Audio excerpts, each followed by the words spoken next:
नमस्कार विद्यार्थी मित्र हो. शिकू आनंदी चॅनेलवरती मी दिलीप मोहिते सर तुम्हा सर्वांचं मनापासून स्वागत करतो.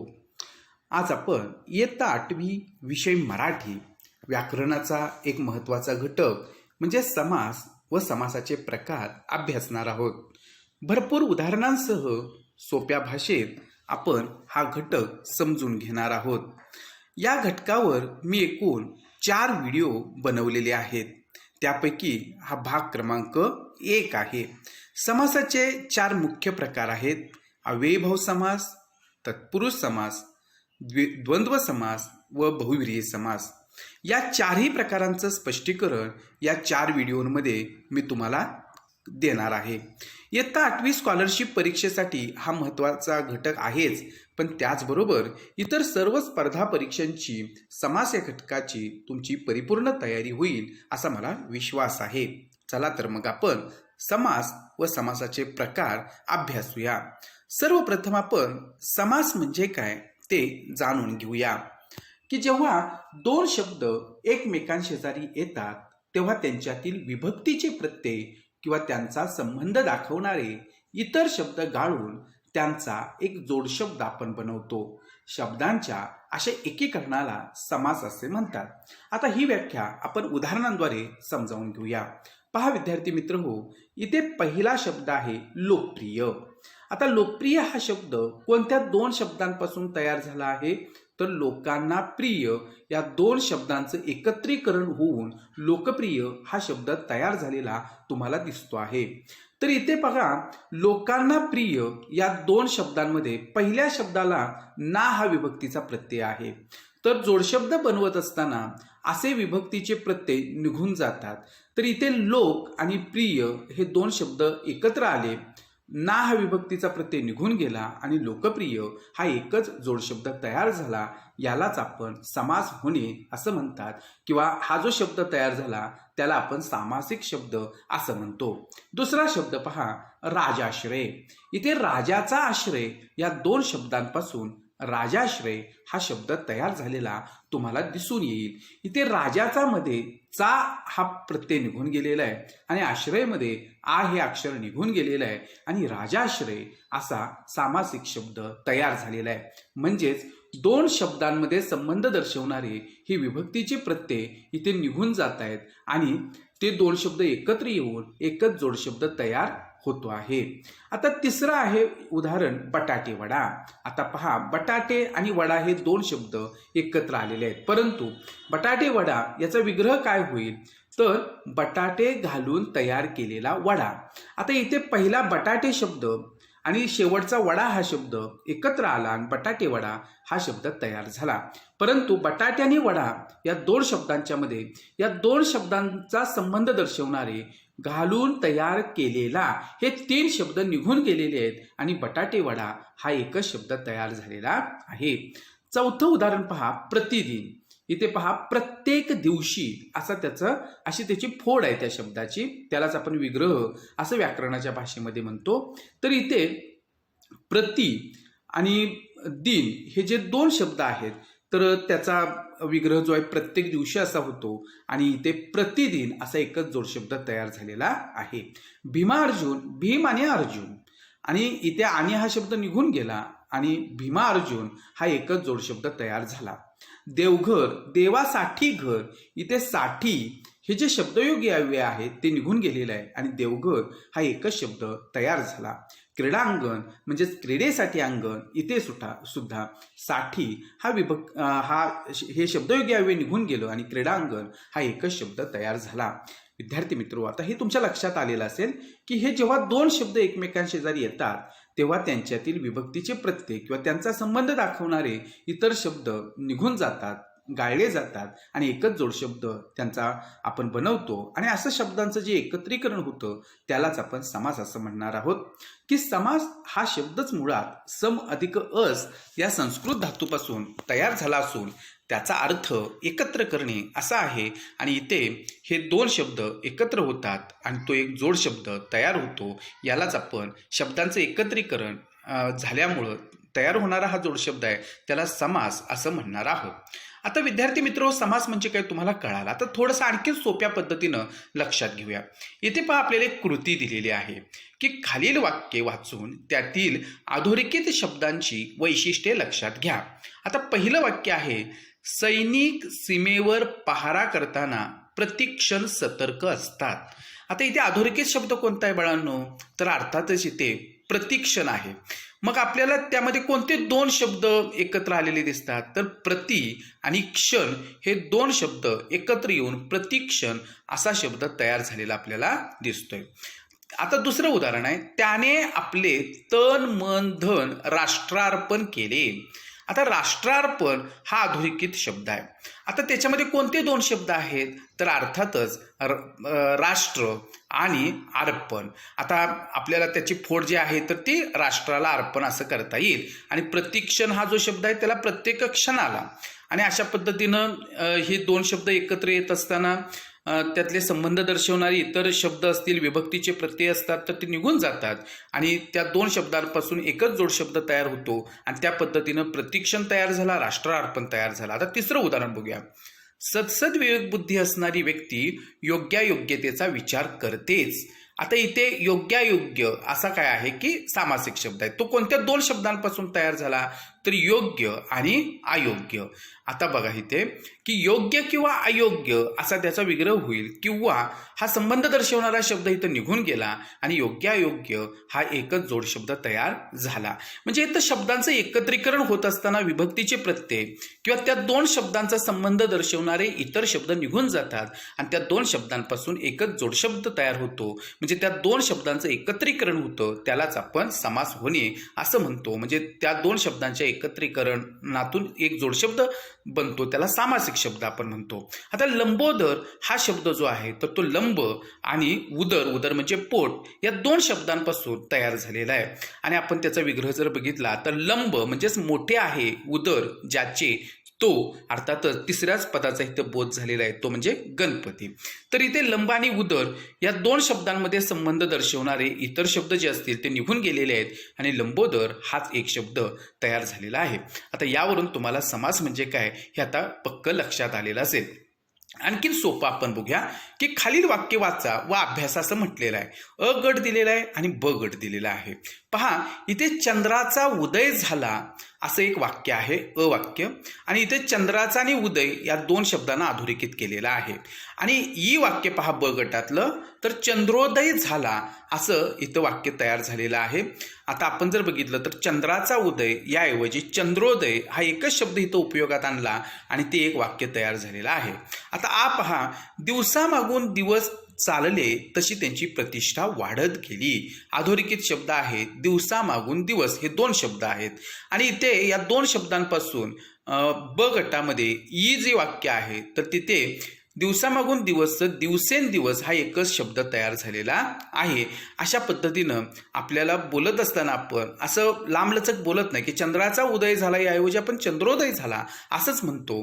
म्हणजेच आता इथं आपण कृती एक पूर्ण करूया की दोन्ही गटांतील वाक्याचा अर्थ एकच आहे का? तर यस, की चंद्राचा उदय झाला आणि चंद्रोदय झाला, दोन्ही वाक्यांचा अर्थ काय आहे? एकच आहे. त्यामुळं अर्थ एकच आहे का? तर होय. आता आकृती विचारले, दोन गटांतील शब्द सारखे आहेत का? तर चंद्राचा उदय आणि चंद्रोदय हे दोन शब्द सारखे आहेत का? तर नाही. इथे चंद्राचा उदय या दोन शब्दांचा उपयोग केला आणि इकडे चंद्रोदय ह्या दोन शब्दांबद्दल एकच शब्द आलेला आहे. म्हणजे फरक आपल्याला असा सांगता येईल की दोन गटातील शब्द सारखे आहेत का? तर नाहीत. तर मग अ गटातील व ब गटातील अधोरेखित शब्दांमधील फरक लिहा. तर काय फरक आहे? तर अ गटातील अधोरेखित दोन शब्दांपासून ब गटात एकच शब्द तयार झाला आहे. म्हणजेच चंद्राचा उदय ऐवजी चंद्रोदय असा एकच शब्द तयार झाला आणि दिवसामागून दिवस या दोन शब्दांपासून दिवसेंदिवस हा एकच शब्द तयार झालेला आहे. यावरून सामासिक शब्द कसा तयार होतो? दोन शब्द एकत्र येत असताना त्यांचा संबंध दर्शवणारे विभक्तीचे प्रत्यय असतील, इतर शब्द असतील, ते निघून कसे जातात हे आपल्या आता लक्षात आलेलं आहे. मग सामासिक शब्द कशाला म्हणायचं? तर समासात ज्या दोन शब्दांचा एक जोडशब्द तयार होतो त्यास सामासिक शब्द असे म्हणतात. आता आपल्याला सगळ्यांना माहिती आहे की लोकप्रिय याच्यामध्ये आपण लोकांना प्रिय या दोन शब्दांपासून लोकप्रिय हा एकच शब्द तयार झालेला आहे आणि अशा प्रकारे या तयार होणाऱ्या शब्दालाच सामासिक शब्द असे म्हणतात. राजाश्रय, बटाटेवडा, प्रतिदिन, भीमार्जुन, देवघर, क्रीडांगण ही आता आपण उदाहरणं समजून घेतली. हे सगळे काय आहेत? सामासिक शब्द. त्याचप्रमाणे प्रतिक्षण, राष्ट्रार्पण, योग्यायोग्य, लंबोदर म्हणजे समासामध्ये ज्या दोन शब्दांचा एक जोडशब्द तयार होतो त्याला सामासिक शब्द म्हणतात. आणि इथे आपण जे पाहतो आहोत ते सगळे सामासिक शब्द आहेत. आता विद्यार्थी मित्र हो, सामासिक शब्दांचा आपल्याला विग्रह करावा लागतो. मग विग्रह म्हणजे काय ते आपण समजावून घेऊया की सामासिक शब्द कोणत्या शब्दांपासून तयार झाला हे स्पष्ट करण्यासाठी आपण त्याची फोड करून दाखवतो. आणि या फोड करून दाखवण्याच्या पद्धतीला सामासिक शब्दाचा विग्रह असे म्हणतात.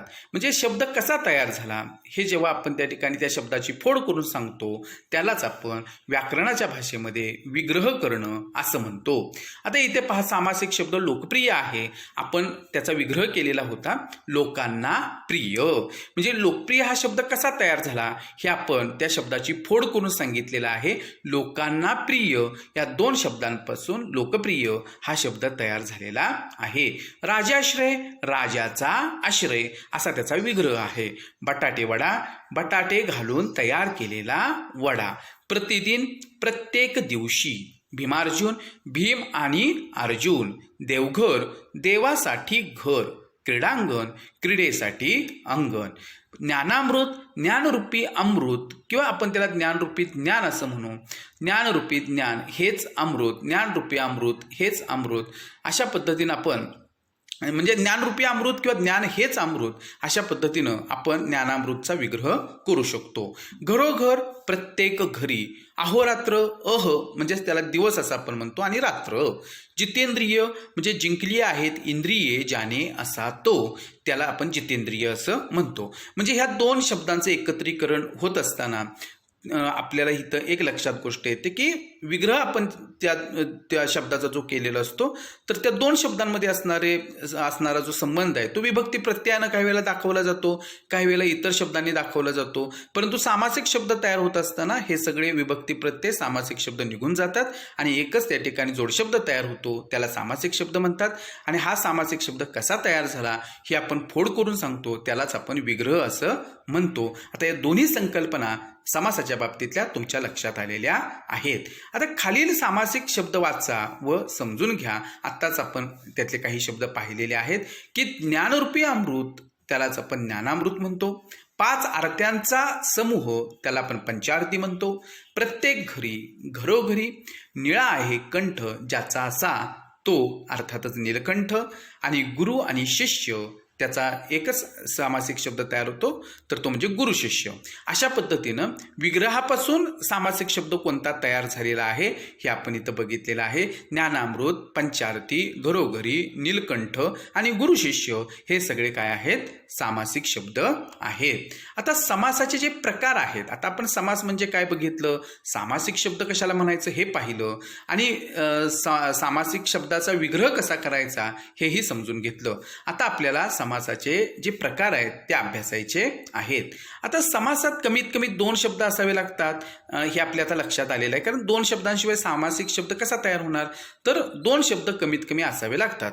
आणि त्या प्रत्येक शब्दाला पद असे म्हणतात. म्हणजे हे जे 2 शब्द एकत्र येतात आणि त्यांचा एक जोडशब्द तयार होतो तर अर्थातच या प्रत्येक शब्दाला व्याकरणाच्या भाषेमध्ये आपण पद असं म्हणतो. म्हणजे 2 पदं जी असतात ती एकत्र येतात. आता त्या 2 पदांपैकी कोणत्या पदाला प्राधान्य आहे, आता त्या 2 पदांपैकी कोणत्या पदाला जास्त महत्त्व दिलेलं आहे किंवा प्राधान्य दिलेलं आहे यावरून समासाचे 4 प्रकार पडतात. म्हणजे एकच गोष्ट लक्षात ठेवायची आहे आपण की जो आपल्याला सामासिक शब्द दिलेला आहे त्यातलं कोणतं पद महत्त्वाचं आहे, कोणता शब्द त्यातला महत्त्वाचा आहे हे आपल्याला लक्षात आलं पाहिजे. म्हणजे आपल्याला समासाचे 4ही प्रकार, मुख्य जे 4 प्रकार आहेत ते लक्षात येणार आहेत. आता पहा इथे उदाहरण आपण समजावून घेऊया. इथे पहिलं आणि दुसरं उदाहरण आपण समजावून घेऊया. पहा, दररोज हा सामासिक शब्द आहे, त्याचा विग्रह अर्थातच प्रत्येक दिवशी असा आहे. मग इथं महत्त्वाचा शब्द कोणता आहे तर दर. म्हणजे प्रत्येक दिवशी, म्हणजे पहिला शब्द महत्वाचा आहे, पहिलं पद महत्वाचं आहे. मग इथं कोणतं पद महत्वाचं आहे? तर अर्थातच पहिले. यथाशक्ती, शक्तीप्रमाणे. महत्वाचा शब्द आहे यथा, म्हणजे पहिलं पद महत्वाचं आहे. आणि आता आपण इथे लक्षात आलेलं आहे दररोज आणि यथाशक्तीमध्ये पहिलं पद महत्वाचं आहे. आणि मग पहिलं पद महत्वाचा असणारा समास कोणता हे आपण पुढे पाहणार आहोत. आता तिसरं आणि चौथं उदाहरण पहा. घर जावई, घरातील जावई. तर इथे महत्वाचा शब्द अर्थातच जावई आहे आणि ते पद कोणतं आहे? दुसरं पद आहे. आता पुढचा सामासिक शब्द आहे चौथा, तोंडपाठ. तोंडाने पाठ. महत्वाचा शब्द कोणता आहे? तर पाठ आहे. अर्थातच तो शब्द ह्या सामासिक शब्दातला कितवा आहे? तर दुसरा शब्द आहे, म्हणजे दुसरं पद महत्वाचं आहे. आता पाचवा सामासिक शब्द पहा, राम लक्ष्मण. राम आणि लक्ष्मण. इथे आपल्याला काय लक्षात येतं? दोन्ही पद महत्वाचे आहेत, म्हणजे महत्वाचे शब्द राम आणि लक्ष्मण. तर राम लक्ष्मण ही दोन्ही शब्द महत्वाचे आहेत, दोन्ही पद महत्वाचे आहेत. आता सहावं उदाहरण आहे 4-5. आता पहा इथे विग्रह त्याचा काय होईल? 4 किंवा 5. आणि महत्वाचे शब्द 4-5 हे दोन्ही शब्द महत्वाचे आहेत, म्हणजे दोन्ही पद महत्वाचे आहेत. आता 7वं उदाहरण पहा, निळकंठ. निळा आहे कंठ ज्याचा तो.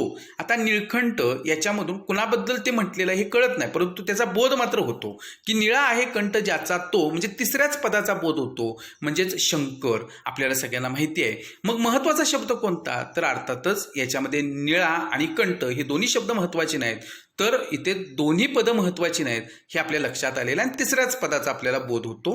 आणि 8वं उदाहरण आहे अनंत.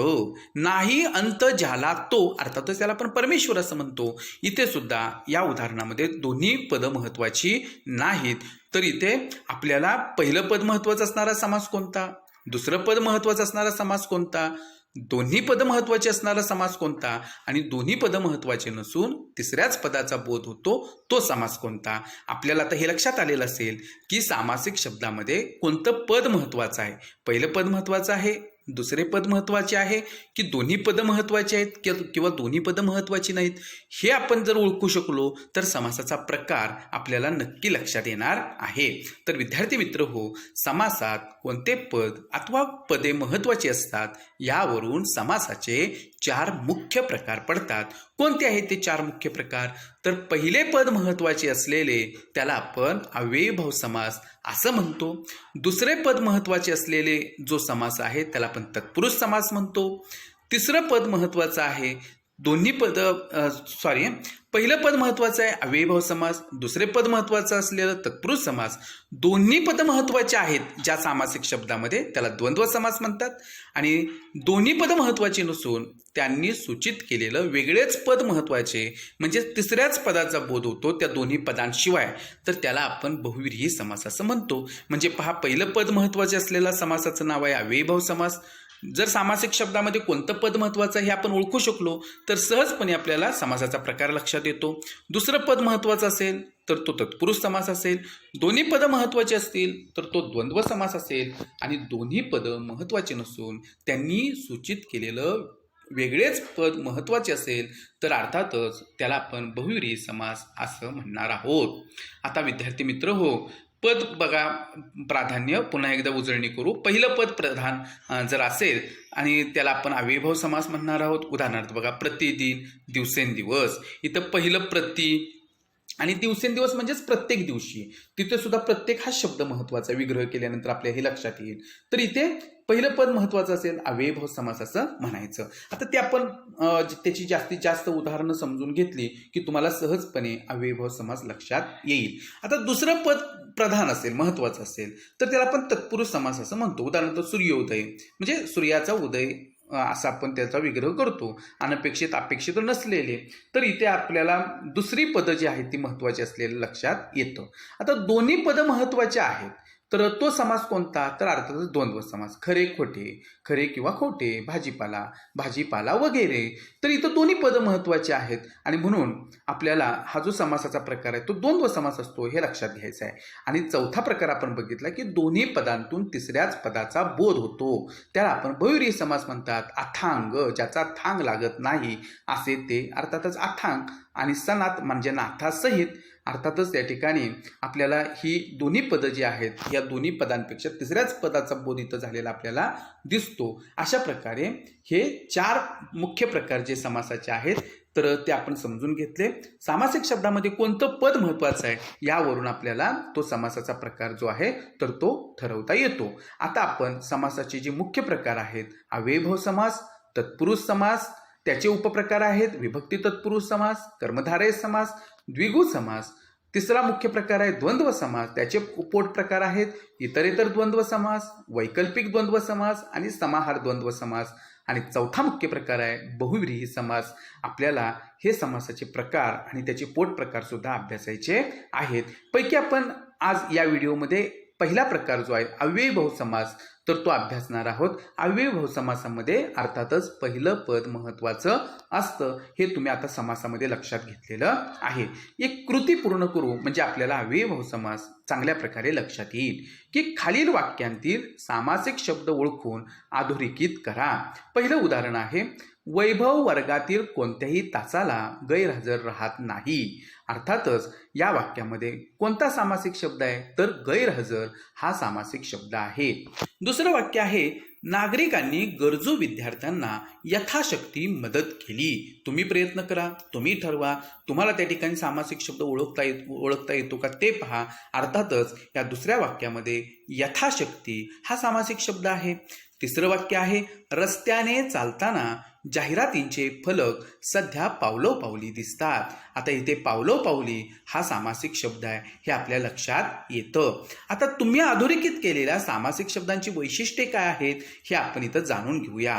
पहा, पहिलं वैशिष्ट्य आहे सामासिक शब्दातील 2 पदांपैकी पहिलं पद प्रधान म्हणजेच त्याला आपण महत्वाचं म्हणतो आणि ते बहुधा अव्ययी आहे. म्हणजे अशा प्रकारे हा जो काही सामासिक शब्द असतो अव्ययीभाव समासातला तर त्याच्यामध्ये जे पहिलं पद असतं म्हणजे पद म्हणजे शब्द, पहिला शब्द जो असतो तर तो अव्ययी असतो. उदाहरणार्थ गैर, यथा. इथं आता आपल्याला गैरहजरमध्ये गैर हे अव्यय आलेलं दिसतं, यथाशक्तीमध्ये यथा हे अव्यय आलेलं दिसतं. तसंच आणि काही काही अव्यय आहेत किती शब्दाच्या अगोदर लागतात ती सगळी उदाहरणं मी तुम्हाला सांगणार आहे पुढे. म्हणजेच इथे बघा आ, यथा, प्रति वगैरे उपसर्गांना संस्कृतमध्ये अव्यय म्हणतात आणि अशा प्रकारची अव्यय लागून हा समास जो आहे तर तो हा अव्ययीभाव समास जो आहे तर तो तयार होतो. म्हणजे जिथं ज्या समासामध्ये पहिलं पद हे अव्यय असतं बहुत करून तर त्याला अव्ययीभाव समास असं म्हणायचं. आणि ती अव्यय कोणती असणार आहे तर गैर, यथा, प्रति, बे वगैरे जे अव्यय असतात तर ती या सामासिक शब्दामध्ये सुरुवातीला आलेली असतात. म्हणजे ते पहिलं पद हे अव्यय असतं म्हणून त्याला अव्ययीभाव समास म्हणायचं. आता दुसरं वैशिष्ट्य काय लक्षात येतं या सामासिक शब्दांवरून तर संपूर्ण सामासिक शब्द वाक्यात क्रियाविशेषणाचं काम करतो. म्हणजे क्रियापदाबद्दल अधिक माहिती सांगणारा जो शब्द असतो त्याला आपण क्रियाविशेषण म्हणतो. म्हणजे काय राहत नाही तर गैरहजर राहत नाही. कशी मदत केली यथाशक्ती केली. कसे दिसतात तर पावलोपावली. म्हणजे अशा पद्धतीनं आपल्याला इथे ह्या सगळे अव्यय जे आहेत किंवा हे सगळे जे शब्द आहेत सामासिक शब्द तर हे क्रियाविशेषणाचं काम जे आहे ते वाक्यामध्ये करताना आपल्याला दिसतात. आता तिसरं वैशिष्ट्य काय आहे या सामासिक शब्दांचं तर पावलोपावली हा जो शब्द आहे तो तुम्हाला अव्यय दिसत नाही. पण पहा विद्यार्थी मित्र की या शब्दात अव्यय जरी दिसत नसलं तरी त्याचा विग्रह अव्ययासह केला जातो आणि म्हणून या शब्दाचा समावेश अव्ययीभाव समासात होतो. उदाहरणार्थ पावलोपावली याचा आपण विग्रह करताना प्रत्येक पावलावर असा करायचा आहे म्हणजे तिथे प्रत्येक हे काय आहे अव्यय आलेलं आहे. फक्त आपल्याला ते सामासिक शब्दामध्ये दिसत नाही पण विग्रह केला म्हणजे तो शब्द कसा तयार झाला हे जेव्हा आपण फोड करून सांगतो तेव्हा अर्थातच इथे हे अव्यय आलेलं दिसतं. म्हणजे अशा प्रकारे या अव्ययीभाव समासामध्ये अव्ययीभाव समास जो आहे त्यातले सामासिक शब्दांची ही सगळी वैशिष्ट्ये आहेत. पुन्हा एकदा आपण समजावून घेऊया की खालील उदाहरण अभ्यासावा सामासिक शब्द अधोरेखित करा अशी कृती दिलेली आहे. की पहा वाक्य आहे गरजूंना यथाशक्ती मदत करावी. कोणता आहे इथे सामासिक शब्द अर्थातच यथाशक्ती. दुसरं वाक्य आहे त्या शहरात जागोजागी वाचनालये आहेत. जसा पावलोपावली शब्द तसा जागोजागी हा शब्द इथं आलेला आहे. आता तिसरं वाक्य आहे, क्रांतिकारकांनी देशासाठी आमरण कष्ट सोसले. इथे आमरण हा सामासिक शब्द आलेला आहे.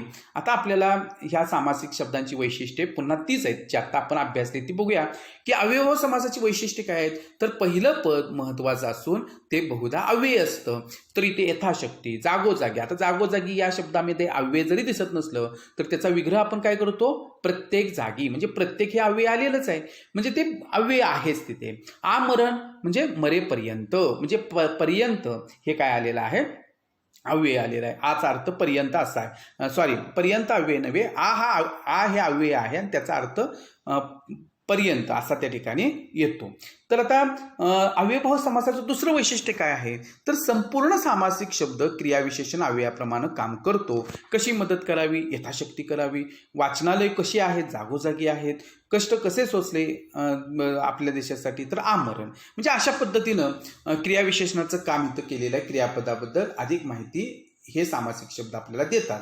आणि आ, यथा, प्रति वगैरे उपसर्गांना संस्कृतमध्ये अव्यय म्हणतात आणि त्याप्रमाणे अशा प्रकारची अव्यय या सामासिक शब्दांना लागलेली आहेत. आता पुढचं वैशिष्ट्य काय आहे, तर जागोजागी या शब्दात अव्यय दिसत नसलं तरी त्याचा विग्रह अव्ययासह केला जातो, म्हणून या शब्दाचा समावेश अव्ययभाव समासात होतो. जागोजागीचा विग्रह प्रत्येक जागी असा होतो आणि प्रत्येक हे अव्यय आहे. अशा पद्धतीनं आपण काय केलेलं आहे, की या सगळ्या सामासिक शब्दांचा विग्रह जो आहे तर तो कसा करायचा, तर हे आपण लक्षात घेतलेलं आहे. आणि आपण इथे काही 3 शब्द दिलेले आहेत, की बघा प्रत्येक शब्द, प्रत्येक गावी असा एक शब्द दिलेला आहे आणि हा विग्रह आहे, तर त्याचा सामासिक शब्द तयार करायचा आहे. तर प्रत्येक गावी अर्थातच गावोगावी, जन्मापासून अर्थातच आजन्म, आणि प्रत्येक पावलावर अर्थातच पावलोपावली, अशा पद्धतीने हे सामासिक शब्द तयार होतात. विद्यार्थी मित्र हो, आता अव्ययभाव समास म्हणजे काय ते पाहूया. आपण आता एवढं सगळं समजावून घेतलं, यावरून आपल्या लक्षात येतं की जेव्हा समासातील पहिलं पद बहुधा अव्यय असून ते महत्वाचे असते व या सामासिक शब्दाचा वापर वाक्यात क्रियाविशेषणासारखा केलेला असतो, तेव्हा अव्ययभाव समास होतो. म्हणजे पहिलं पद हे बहुधा अव्यय असतं आणि या सामासिक शब्दाचा वापर जो आहे तो वाक्यात क्रियाविशेषण अव्ययासारखा केलेला असतो, त्याला आपण अव्ययभाव समास म्हणायचं. एवढं हे सगळं सोपं आहे. आता खालील तक्ता पूर्ण आपण करूया. ही कृती दिलेली आहे की इथे विग्रह दिलेला आहे जन्मापासून, मग सामासिक शब्द कोणता तयार होईल, अर्थातच आजन्म, म्हणजे हा अव्ययभाव समास आहे, कारण आ हे अव्यय इथं आलेला आहे आणि त्याचा विग्रह जन्मापासून असा होतो. आता प्रतिदिन असा सामासिक शब्द दिलेला आहे, विग्रह अर्थातच त्याचा प्रत्येक दिवशी असा होणार आहे. आता इथं विग्रह केलेला आहे कंठापर्यंत, मग अर्थातच सामासिक शब्द कोणता येतो, आकंठ. आता चौथा शब्द इथं आपल्याला सामासिक शब्द दिलेला आहे व्यक्तिगणिक, अर्थातच त्या ठिकाणी प्रत्येक व्यक्तीला असा त्याचा विग्रह होईल. आता प्रत्येक दारी अर्थातच दारोदारी, अशा पद्धतीनं हा सामासिक शब्द तयार होईल. विद्यार्थी मित्र हो, आता आपण अव्ययभाव समास म्हणजे काय या समासाची उदाहरणं आपण पाहिली. आता जास्तीची उदाहरणं पाहूया, म्हणजे तुम्हाला कोणत्या प्रकारचे अव्यय असतात आणि मग कसा त्याचा विग्रह होतो आणि मग तो सामासिक शब्द कसा तयार होतो हे आपल्याला लक्षात येईल. तुमची कुठेही त्या ठिकाणी मार्क्स जाणार नाहीत आणि हा घटक समजला नाही असं होणार नाही. आता ही सगळी उदाहरणं जी असतील तर ते आपण त्या ठिकाणी पाहूया. आता विद्यार्थी मित्र हो, पहा की इथे सामासिक शब्द आपल्याला आकर्ण दिलेला आहे. तर इथे सगळ्या हे जे काय आता आपण शब्द पाहणार आहोत, तर इथे काही शब्दांना इथे आ असा पद्धतीचा हे लागलेला आहे. त्या आ हे अव्यय आलेलं आहे सुरुवातीला, आणि आ या अव्ययाचा अर्थ जो आहे म्हणजे संस्कृती अव्यय आहे, त्याचा अर्थ पासून किंवा पर्यंत असा घ्यायचा आहे. म्हणजे जो सामासिक शब्द इथे आलेला आहे तर त्याला त्या सामासिक शब्दांना आ हे अव्यय लागून ते तयार झालेले आहेत. आकर्ण अर्थातच कानापर्यंत, म्हणजे आ या अव्ययाचा अर्थ आपण पासून किंवा पर्यंत घ्यायचा. आकर्ण म्हणजे कानापर्यंत असा त्याचा विग्रह होईल. अर्थातच तो समास कोणता आहे, अव्ययभाव समास. पहा, अखंड अर्थातच कंठापर्यंत अव्ययभाव समास. आजीव जीव असेपर्यंत अव्ययभाव समास. आमरण मरेपर्यंत अव्ययभाव समास. आता आपण इथे आचा अर्थ पर्यंत असा घेतला ह्या 4 सामासिक शब्दामध्ये. आता आजन्म म्हणजे काय, तर अर्थातच जन्मापासून, म्हणजे आ या अव्ययाचा अर्थ पासून सुद्धा होतो आणि अजन्म असेल तर जन्मापासून, म्हणजे अव्ययभाव समास झाला. आलोचन डोळ्यांपर्यंत अव्ययभाव समास. असेतू हिमालय सेतूपासून हिमालयापर्यंत अर्थातच अव्ययभाव समास. याव जीव म्हणजेच आजीव हा तो शब्द आहे. तर जीव असेपर्यंत अव्ययीभाव समास, आजीवन म्हणजे जीवन असेपर्यंत अव्ययीभाव समास. अशा पद्धतीनं आ हा जो उपसर्ग आहे किंवा आ हे अव्यय जे आहे संस्कृत अव्यय ते लागून कोणते सामासिक शब्द तयार होतात ते आपण बघितलेलं आहे. आता यथा हे जे काही संस्कृत अव्यय आहे तर त्याचा अर्थ प्रमाणे असा आहे. तर हे संस्कृत अव्यय लागून कोणते सामासिक शब्द तयार होतात तर यथाक्रम त्याचा विग्रह आहे क्रमाप्रमाणे अव्ययीभाव समास. यथाकाल काळाप्रमाणे अव्ययीभाव समास. यथान्याय न्यायाप्रमाणे अव्ययीभाव समास. यथामती मती म्हणजेच बुद्धी मतीप्रमाणे बुद्धीप्रमाणे असा त्याचा विग्रह तयार होईल. यथावकाश अवकाशा म्हणजेच अवकाश म्हणजे वेळ अवकाशाप्रमाणे वेळेप्रमाणे अव्ययीभाव समास. यथाविधी विधीप्रमाणे अव्ययीभाव समास. यथाशक्ती शक्तीप्रमाणे अव्ययीभाव समास. यथेच्छ इच्छेप्रमाणे अव्ययीभाव समास. अशा पद्धतीनं आपल्याला यथा हे जे काही संस्कृत अव्यय आहे तर ते लागून कोणते सामासिक शब्द तयार होतात ते आपण बघितलेलं आहे.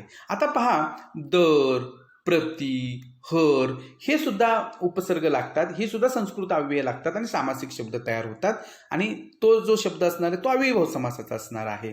तर इथे आपण यांपैकी कोणते प्रत्येक कशा प्रकारे लागतात ते बघूया. दर मजल प्रत्येक मजलेला आता मजल म्हणजे टप्पा अव्ययीभाव समास. दररोज प्रत्येक दिवशी अव्ययीभाव समास. दर शेकडा प्रत्येक शेकड्याला अव्ययीभाव समास. दर साल प्रत्येक वर्षी अव्ययीभाव समास. प्रतिदिन प्रत्येक दिवशी अव्ययीभाव समास. प्रतिमास प्रत्येक महिन्याला अव्ययीभाव समास. प्रतिवर्ष प्रत्येक वर्षी अव्ययीभाव समास. प्रतिक्षण प्रत्येक क्षणाला अव्ययीभाव समास. हर घडी प्रत्येक घडीला घडी म्हणजे वेळ प्रत्येक घडीला प्रत्येक वेळेला अव्ययीभाव समास. हर रोज प्रत्येक दिवशी अव्ययीभाव समास. अशा पद्धतीने आपण दर प्रति हर ही जे काय अव्यय आहेत संस्कृत अव्यय ते लागून कोणते शब्द तयार होतात ते आता बघितलेलं आहे. आता गैर बे या अव्ययांचा अर्थ किंवा या उपसर्गांचा अर्थ जो आहे तर तो नाही असा आहे. आता पाहूया इथे काही शब्द हे अव्यय किंवा हे उपसर्ग लागून तयार होतात. तर गैर लागून नसलेला अव्ययीभाव समास. गैरशिस्त शिस्त नसलेला अव्ययीभाव समास. गैरहजर हजर नसलेला अव्ययीभाव समास. बेपरवा परवा नसलेला अव्ययीभाव समास. बेभान भान नसलेला अव्ययीभाव समास. बेमालूम माहीत नसलेला अव्ययीभाव समास. बेलाशक शंका नसलेला अव्ययीभाव समास. बेशक शंका न बाळगता अव्ययीभाव समास. बेशिस्त शिस्त नसलेला अव्ययीभाव समास. अशा पद्धतीनं ह्यासारखे काही उपसर्ग लागून हे सामासिक शब्द तयार होतात अव्ययीभाव समासातले. आता बिन हा जो उपसर्ग आहे तर तो लागून काही शब्द तयार होतात. बिनचूक चुकीशिवाय त्याचा अर्थ बिनचा शिवाय असा घ्यायचा आहे. पण बिनचूक म्हणजे चुकीशिवाय अव्ययीभाव समास. बिनदिक्कत दिक्कत म्हणजे अडचण दिक्कतीशिवाय अडचणीशिवाय. बिनधास्त धास्तीशिवाय अव्ययीभाव समास. बिनधोक धोक्याशिवाय अव्ययीभाव समास. बिनबोभाट बोभाट्याशिवाय अव्ययीभाव समास. बिनशर्त शर्तींशिवाय अव्ययीभाव समास. विद्यार्थी मित्र हो, आता शब्दांची द्विरुक्ती होऊन काही अव्ययीभाव समासाची उदाहरणं तयार होतात आणि इथे आपल्याला स्पष्टपणानं अव्यय दिसत नाही किंवा उपसर्ग दिसत नाही, पण त्याचा विग्रह केल्यानंतर आपल्याला हे जे अव्यय आहेत तर ती लक्षात येतात कोणते आहेत ते. पहा, गल्लोगल्ली विग्रह काय होईल त्याचा? प्रत्येक गल्लीत अर्थातच अव्ययीभाव समास. गावोगावी प्रत्येक गावी अव्ययीभाव समास. घडोघडी प्रत्येक घडीला अव्ययीभाव समास. जागोजागी प्रत्येक जागी अव्ययीभाव समास. तासनतास प्रत्येक तासाला अव्ययीभाव समास. दारोदार प्रत्येक दारी अव्ययीभाव समास. दिवसेंदिवस प्रत्येक दिवशी अव्ययीभाव समास. पदोपदी प्रत्येक पदाला पद म्हणजेच पाऊल इथे अर्थ घ्यायचा आहे आपण. प्रत्येक पदाला म्हणजेच पाऊलाला अव्ययीभाव समास. शब्दोशब्दी प्रत्येक शब्दाला अव्ययीभाव समास. क्षणोक्षणी प्रत्येक क्षणाला अव्ययीभाव समास. अशा पद्धतीनं आपण ही अव्ययीभाव समासाची जी उदाहरणं आहेत तर ती आता आपण बघितलेली विद्यार्थी मित्र हो, या व्हिडिओमध्ये आपण अव्ययीभाव समास हा समजून घेतला. आता पुढचा प्रकार समासाचा जो आहे तर तो पुढील भागामध्ये आपल्याला अभ्यासायचा आहे. विद्यार्थी मित्र हो, तुम्ही सर्वांनी या चॅनलला जर सबस्क्राईब केलेलं नसेल तर सबस्क्राईब करा, की जेणेकरून तुम्हाला येणारे नवनवीन व्हिडिओची नोटिफिकेशन्स मिळून जातील. आज आपण या व्हिडिओमध्ये इथेच थांबू. पुन्हा भेटू समासाच्या भाग 2 मध्ये. तोपर्यंत धन्यवाद.